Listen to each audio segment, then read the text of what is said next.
welcome to Stroke of Genius podcast survivor experience. I'm your host, and I'm a 13-year post-stroke and brain aneurysm survivor. I've got a guy on my podcast today. I'm honored to be interviewing. His name is Bill Gasiamis. He is a host of Recovery After Stroke podcast. And what he didn't know before I met him just recently and personally is that he had a huge impact on my life as a survivor. He gave me the courage to do what I'm doing today. So I'm going to bring him online right now. Like Billy's a bumper. Oh, I can't wait for you to meet him. He's an amazing man.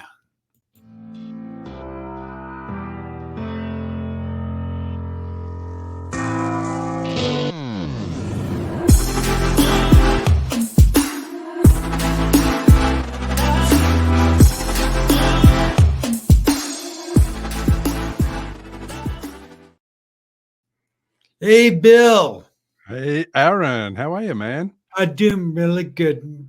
Really, really good. It's such an honor to have you on the other side podcasting with me. That's awesome. Lovely to meet you too. It's been a long time, and I'm glad we made it. Now, please introduce yourself, where you're from, where you're coming from. So I'm Bill Gasiamis. I'm from Melbourne, Australia, and I am a stroke survivor. So I had 3 brain hemorrhages over 3 years because of a arteriovenous malformation. So it's a faulty blood vessel that you're born with. And then after the 3rd bleed, I had to have brain surgery, and I had to learn how to walk again and use my left side. And in about 2017, I decided that I wanted to meet more stroke survivors.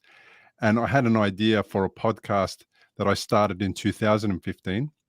And then I rapidly changed the quality or the content of that podcast so that it was exclusive to just interviews with stroke survivors. And I'm the host of the Recovery After Stroke podcast. You know, I said earlier in the podcast how you didn't know, but you were impacting my life. You didn't know until we met recently. And, you gave me the courage to do what I'm doing, bro. And for that, I want to say, right, worldwide, thank you. Thank you for choosing to do what you do and make a difference there. And I'm doing the same thing now. Yeah, it's great that you're doing the same thing. And that's how I was encouraged, not by another stroke survivor, but I used to listen to podcasts, and I found that the best podcasts are the ones where people just talk. It's not scripted. And then what you're hearing stories of people who are just like me. Their podcast might be bigger. They might have a bigger audience. They might be the biggest podcast in the world. It doesn't matter. But they're just like me, and all they're doing is getting together and talking. And that's what I was lacking. I was lacking that ability to talk. And once you get your head around the technical side, which microphone to buy, which is not expensive, which software to record on. Once you get your head around all of that, then getting together once a week with somebody and talking to them about stroke, that's the easy part. And what I found that there was a lot of personal satisfaction for me because it was helping me recover. It was helping me heal.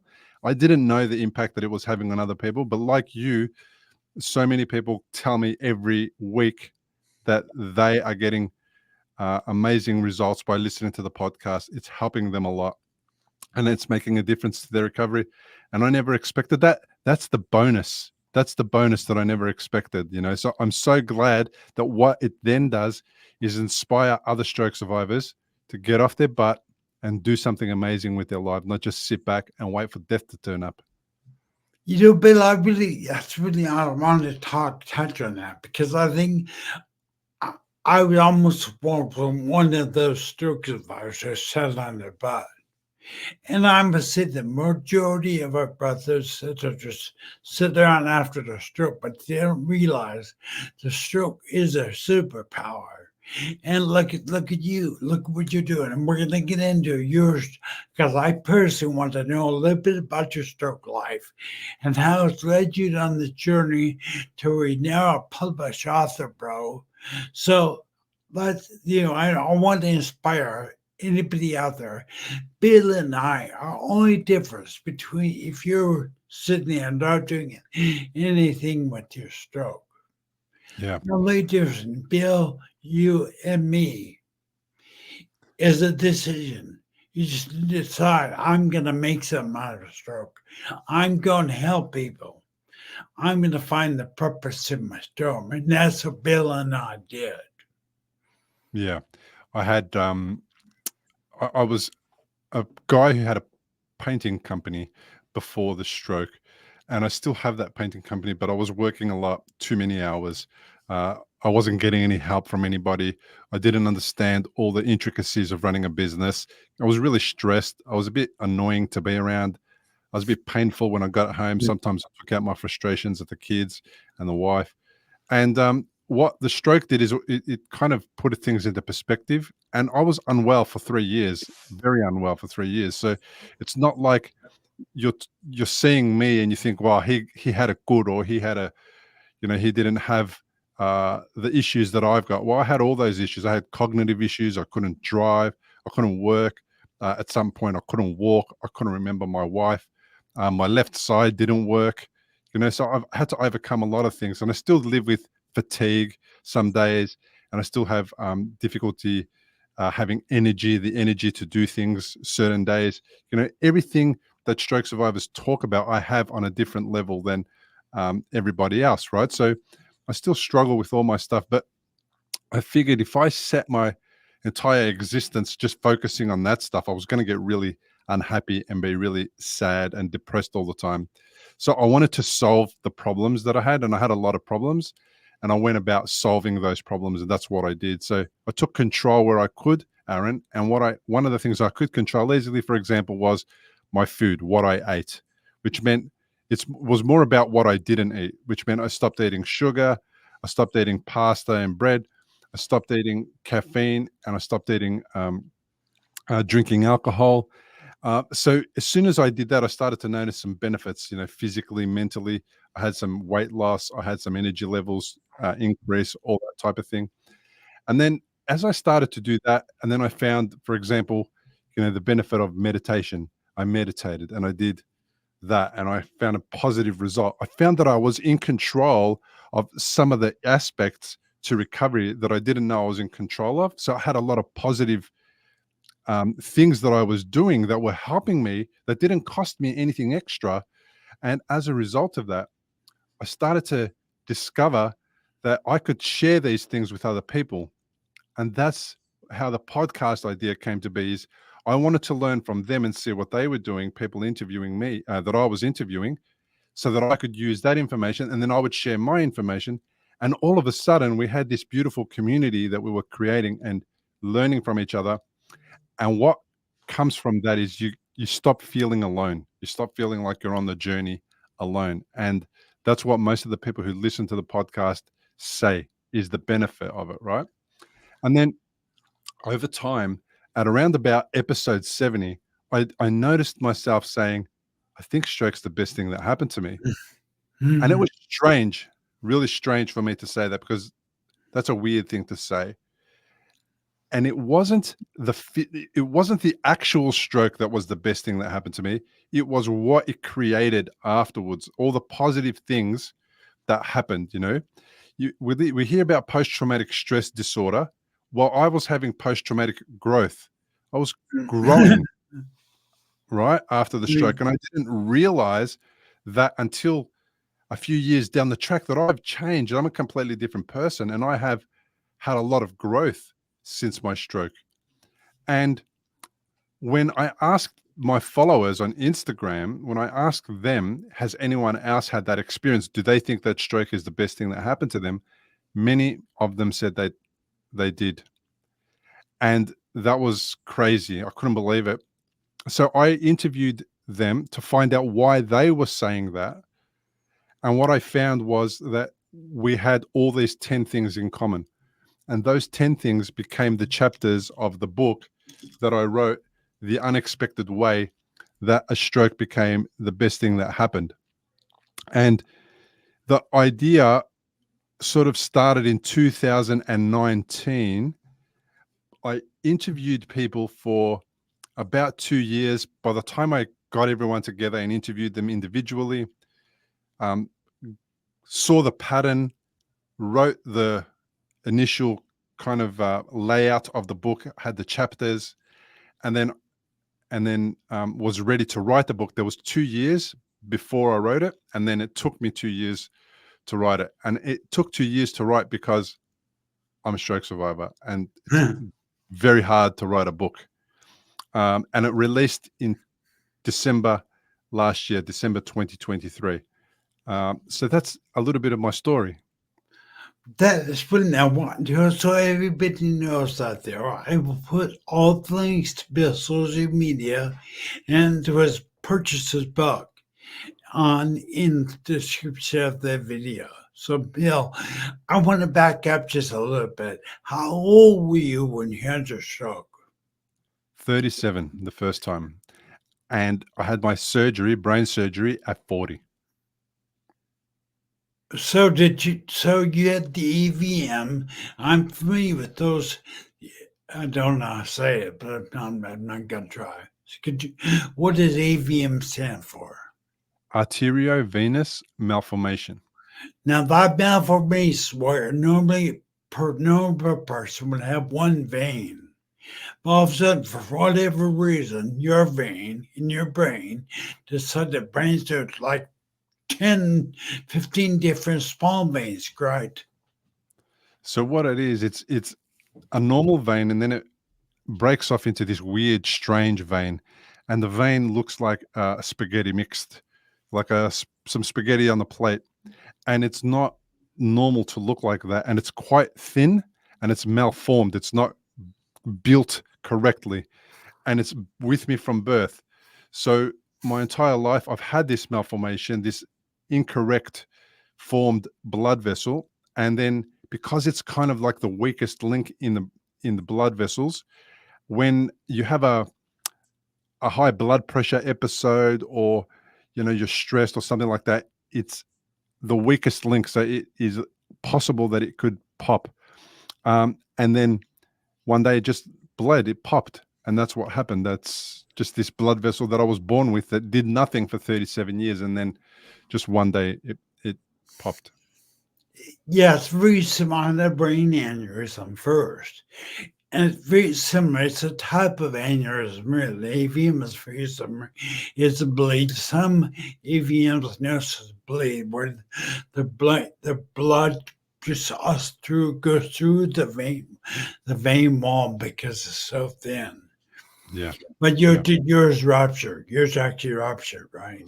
Yeah, similar way. Like it's weak, it's thinner, it's not strong.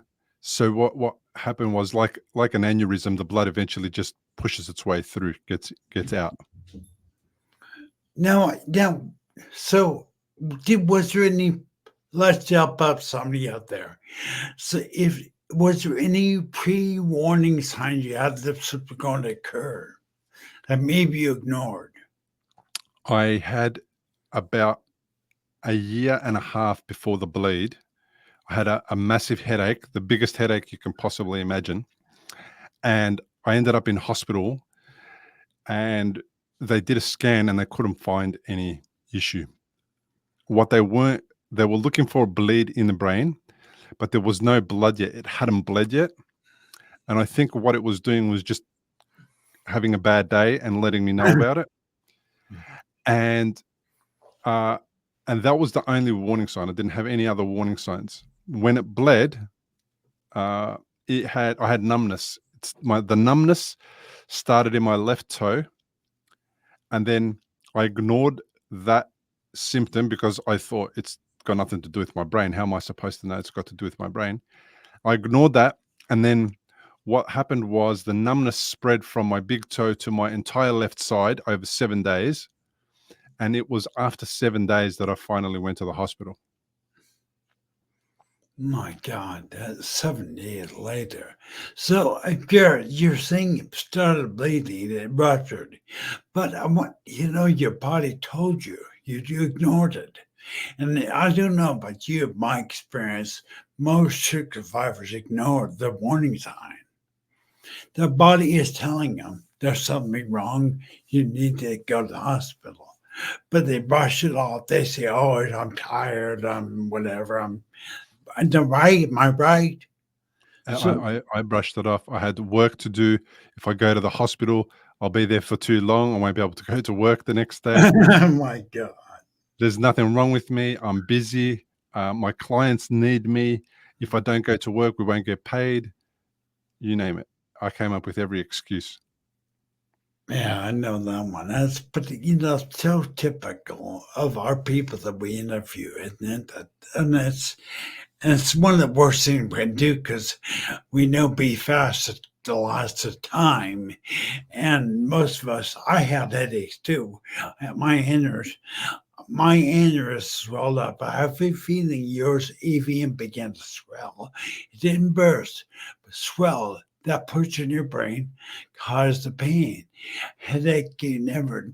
Now, so what did you do? You said you went to ER when that occurred, or did you, when did you Yeah. go to ER? So I went to the chiropractor first because I thought I had done something to my back early on in the week. Gosh. And he said, "You haven't done anything to your back." By the seventh day, I had visited the chiropractor twice. And then on the seventh day, he said, "You need to go to the hospital." So I went to the hospital eventually after arguing with him because I was busy and I didn't want to go. I went home. I told my wife. I argued with her. She convinced me to go. And then when I went there and explained that I couldn't feel my left side, they took me immediately into CT scan. And about 4 or 5 hours later, they had admitted me to the hospital. They came back and told me that they found uh, a shadow on the brain and they didn't know what had caused it. And that's when they first diagnosed the bleed. They discovered that there was a bleed there. Wow. No, I know the headaches. The headaches terrible. But you mentioned before you went. You went before it actually ruptured, and he sent you home or something, didn't you? My chiropractor sent me home. Uh, Oh, chiropractor. yeah, the chiropractor sent me home the first time because the numbness was only up to my foot by then. So it was only 2 or 3 days after. See, I had known this chiropractor for more than 10 years by the time this thing happened to me because I used to see him all the time because I would do something silly at work, lift something the wrong way, pinch this or injure a muscle, and I would make it his responsibility to get me back to work. So I just thought it was another thing that I had done to my back, lifting something heavy or turning the wrong way. And he said to me, "There's nothing obvious with your foot being numb. It's probably inflammation, and monitor for a couple of days. If it changes, let me know and make another appointment." Now it changed the next day and the next day and the next day. I finally got to him 5 days after my first appointment. So it was a whole entire week, and then like my whole left side is completely numb. I Oh, didn't think for 1 minute to go to the hospital. I only thought that I need to go see my chiropractor daily. oh my God. Yeah, that was the only thing. And I went and saw him, and he goes, in a minute, after being there for 1 minute that day, he said to me, "There's nothing wrong with your back. You need to go to the hospital." And he Wow. diagnosed it straight away. And I said to him, "Look, I can't go to the hospital. I'm working tomorrow. If I go to the hospital, oh my God. they'll keep me here. And, like if they keep me there, I'll be in there for a day and I won't be able to go to work." And he said, "You really need to go to the hospital. There's no way for me to say it." He didn't want to alarm me, but he goes, "You need to go to the hospital once, two, three, 4 times." Anyway, he Wow. was he was the person who um, followed his training. He followed his training, and he realized after the second visit that this is not a chiropractic issue.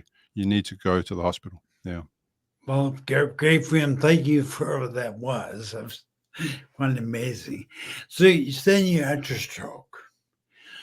So before we jump in, because I really want to leave time to talk, this might go a little over, because I really want to talk how you became an author and talk about your book. But I'm curious, when he told you had stroke, you then what kind of deficits did you have when you first pulled out your stroke? You know how you're in hospital. What deficits did you have? That's the weird thing. When I went to hospital, they gave me some medication and the numbness on my left side went away completely. They gave me a steroid called dexamethasone, and that is designed to decrease inflammation in the brain and save the brain. And it did that. So the bleed is still happening. It's dripping. A very small amount of blood is coming out. So they had time. And when they gave me the medication, all the numbness went away. I had no deficits when I was at hospital the first time. And I went home and I was told to stay home for 6 weeks, no work, no driving, nothing. And when I went, when my 6-week appointment came up, because they wanted to see me again after 6 weeks, a day before or 2 days before that appointment, I had the second bleed. And now the amount of blood that was sitting in my head went from about the size of a dime to about the size of a golf ball. And then what happened was the deficits after that were, at one stage, I couldn't recognize my wife. I didn't know who she was. They told me to point to my chin, and I didn't know. I thought they were talking. I thought that it was a person. Oh, no. I couldn't start and finish sentences. I couldn't type an email. I forgot. I couldn't remember who had come to visit me. I had short-term memory loss. I was very, very fatigued. I couldn't walk from the couch to the bathroom without getting fatigued. And it was like that. My deficits were like that for about 9 to 10 months. And as they kept monitoring me, because I had monthly MRIs with my surgeon, with the lady who eventually became my surgeon, as they kept scanning me, they started to notice that the blood clot was decreasing in size. It was getting absorbed and dealt with by the brain. It was going away. And my deficits started to decrease. They started to go away. And I started to feel really good and felt a lot better for about 2 years until the third bleed. And the third bleed, I was driving to work because I had gone back to work by then. I was driving by then. And I was driving to work and I started to notice that my left side was burning like I had sunburn, but only on half side of my body. And I didn't think much of it, but I got out of my car. I walked around the car to see if I can shake it off. Like, what is this? It's strange. And it kind of went away for about a minute. And then when I got back in the car, the burning sensation came back. And I realized that must be another bleed. And I drove myself to the hospital. I was admitted to the hospital and I stayed there for another few days when my surgeon met me and said, you need to have surgery. Now, even in this time, I didn't have a lot of deficits. If you saw me, nobody would know that I had a bleeding brain. Nobody would know I had any condition that was related to that. They couldn't tell. And then we had brain surgery about 3 weeks after my third visit to the hospital for another bleed. And then the deficits, when I woke up from surgery, they said to me, let's go take you to the bathroom and take you for a walk. And as soon as I got up and put my weight on my left leg, I fell to the ground because I had no sensation on my left side. And then I had to stay in rehab for a month, about a week in hospital, and then a month in rehab, where I had to learn how to walk again and use my left arm again. And those deficits have healed. Like I can walk again and use my left arm again, but my left side is numb all the time. So it's numb, it's colder, it's weaker. It has the muscles are tight and tense. So there's a little bit of spasticity there. So I have all of that. And then I also deal with just the daily Sometimes my brain is a little bit off the planet. It's a little bit fatigued. I struggle with thinking. I struggle with energy levels. But the book, the book came about in that time because I had a lot of downtime. I had a lot of time to myself to think about the concept, to develop the concept. Even though I was working, I wasn't. Uh, I wasn't doing too much compared to what I was doing before. I wasn't doing 16-hour days every day and all that kind of stuff because I can't work to that extent anymore. So with the book, I had never written a book before, and it was very difficult to get my head around how I'm going to do that.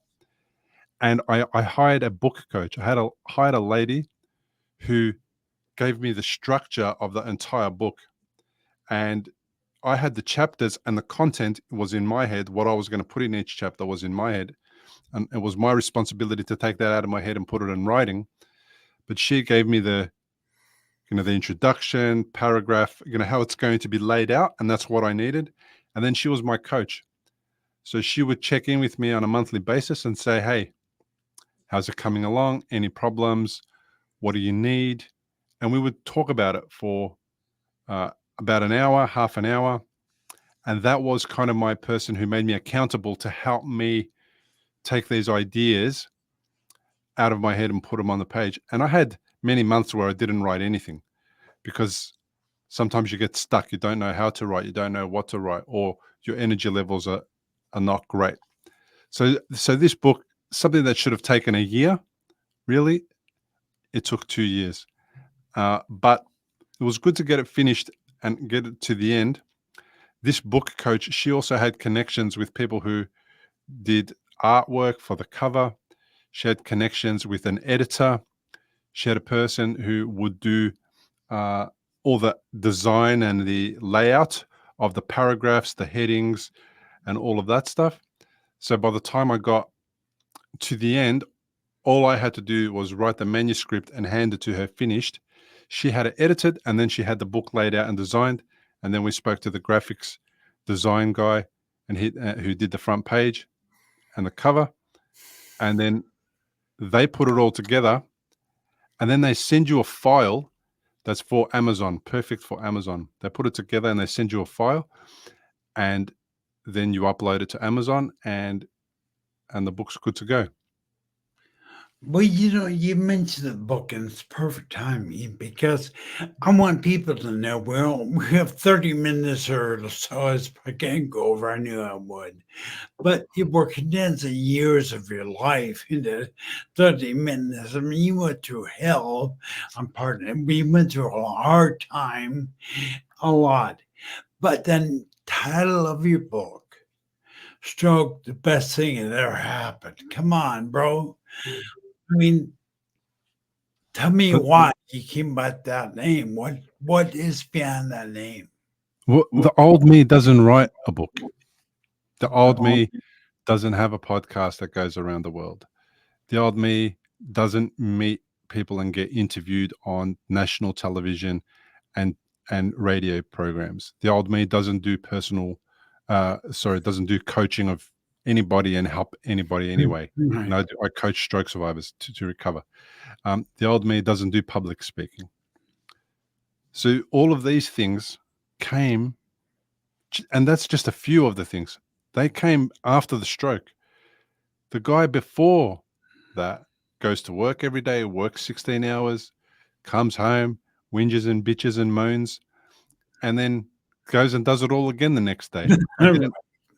I didn't have time for myself. I didn't have a community. I wasn't learning anything. I was just doing the same thing. I was a rat. I was a rat on a wheel, just running around in circles, So that's why it took me a long time to get here. This is year 12.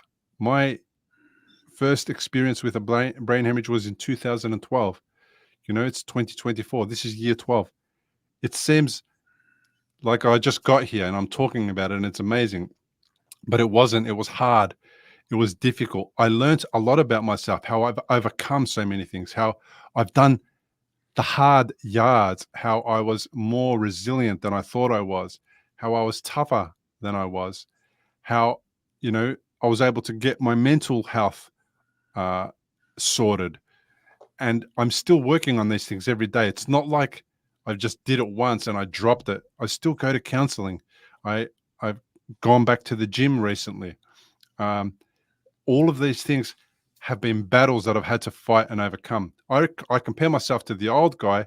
The old guy had all of the ability and didn't have the mental toughness to get to the gym once a week because it was too hard. Now it's harder than ever, and I'm at the gym 2 times a week. Now it's harder than ever to concentrate and to write and to read, and I wrote a book.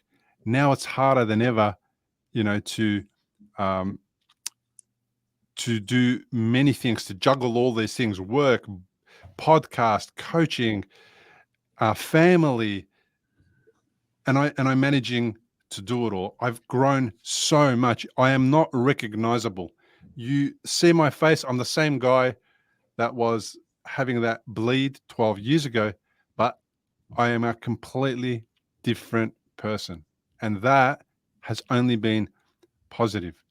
I live with the deficits every day. They're never going to go away, but they're not stopping me from living my life. And I was stopping myself from living my life before that, and I was fully able-bodied. I mean, how can stroke not be the best thing that happened? Well, you're talking about a breakthrough, and I'll tell you, I had a very similar experience, but we're not. It's like a vortex. You cross over to a different look at yourself. You then begin like, I'm hearing what you're saying. You became a better person.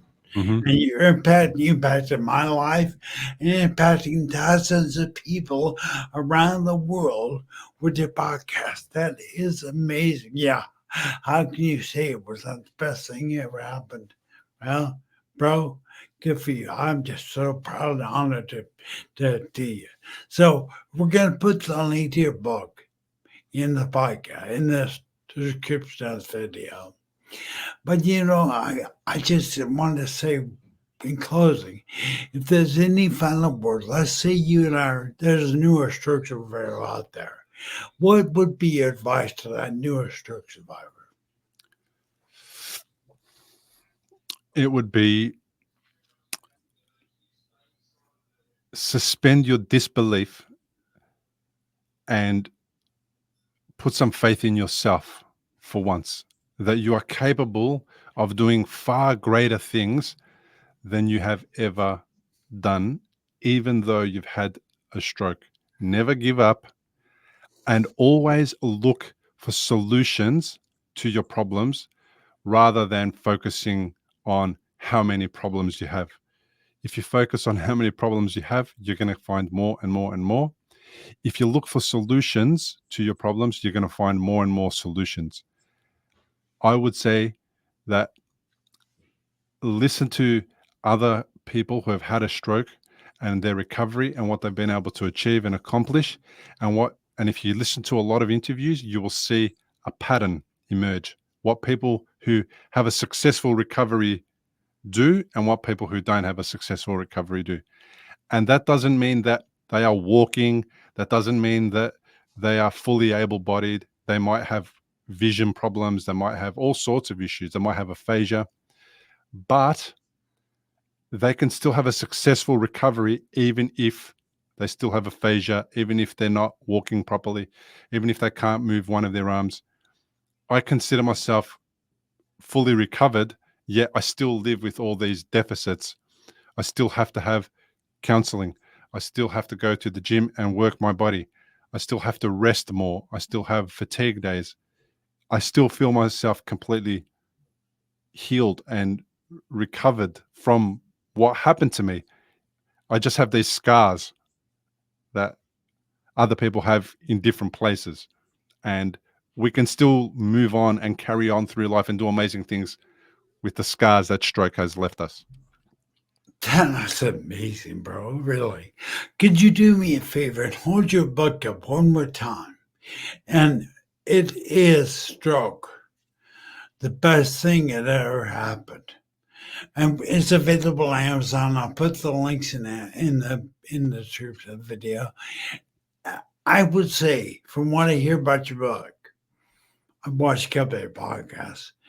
It's going to give you how to put yourself. You to even get on a diet. Don't you even touch? Give me some of the headings of your book, bro. Yeah, so it's 10 tools for recovery and personal transformation. So there's a chapter there on mindset. There's a chapter on the heart brain. Okay. There's a chapter there on the gut brain.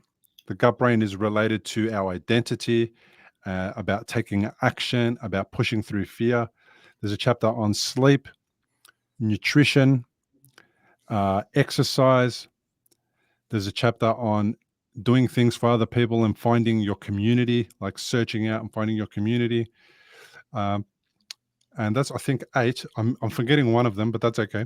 And then the final chapter is the chapter on finding your purpose. Big one. And that's a big one after stroke, right? What am I on the planet for? What's the point of it all? And that is what happened to me. I found my purpose. Now, how I found it was I didn't work out in my head, I'm going to make this my purpose. I did all these other things first, and then my purpose emerged.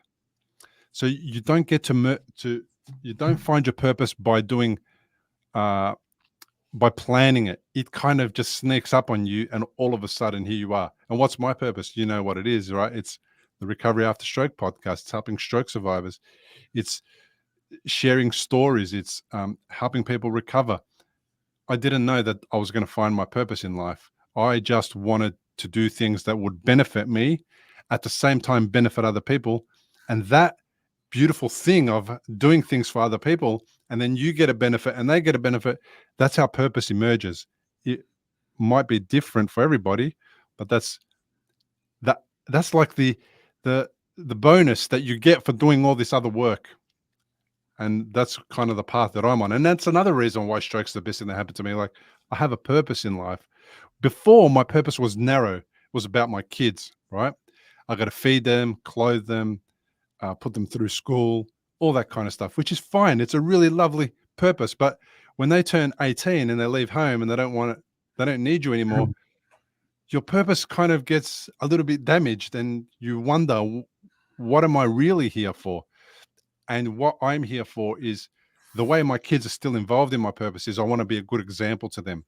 If something should happen to them and they should become unwell through their life, I want them to have a good example of how you can respond to adversity. So that's part of my purpose now. That's also what I am for stroke survivors.